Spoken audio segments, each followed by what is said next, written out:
Breaking news Janagama జిల్లాలో lorry బీభత్సం సృష్టించింది. హైదరాబాద్ వరంగల్ ప్రధాన రహదారిలోని కోమల్ల టోల్ గేట్ క్యాబిన్లోని లారీ దూసుకెళ్లింది. అయితే టోల్ గేట్ సిబ్బందికి గాయాలు కావడంతో హాస్పిటల్కు తరలించారు. లారీ బీభత్సానికి టోల్ క్యాబిన్ పూర్తిగా ధ్వంసమైంది. డ్రైవర్ను పోలీసులు అదుపులోకి తీసుకున్నారు.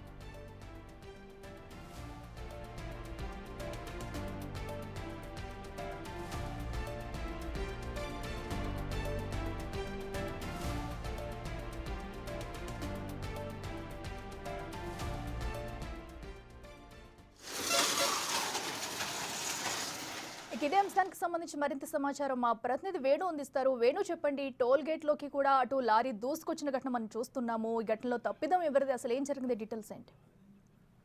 ఉదయం 10 గంటల ప్రాంతంలో హైదరాబాద్ నుంచి లారీ అతివేగంగా వచ్చి కంప్లీట్ గా టోల్ ఫుట్ ఢీకొచ్చి అయితే టోల్ ఫుట్ లో పని కలెక్ట్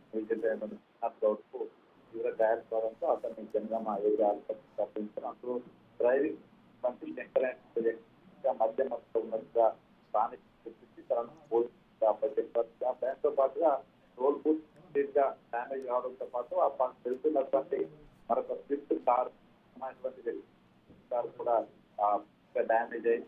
ఈ క్రమంలో ర్యాష్ డ్రైవింగ్, ఆల్కహాల్ తీసుకుని డ్రైవింగ్ చేయడం, అదేవిధంగా కనీసం లైసెన్స్ లేకుండా తను డ్రైవింగ్ చేయడంతో సెక్షన్ పోలీసులు వివిధ సెక్షన్ కేసు నమోదు చేశారు. పూర్తిగా డ్రైవరు మధ్యలో ఉండడం, అతిశయంగా రావడం ప్రమాదానికి ప్రధాన కారణం అని చెప్పి ఓనర్ పై కూడా కేసు నమోదు చేస్తామంటే పోలీసులు తప్పు చేస్తారు. Right Venu, thank you.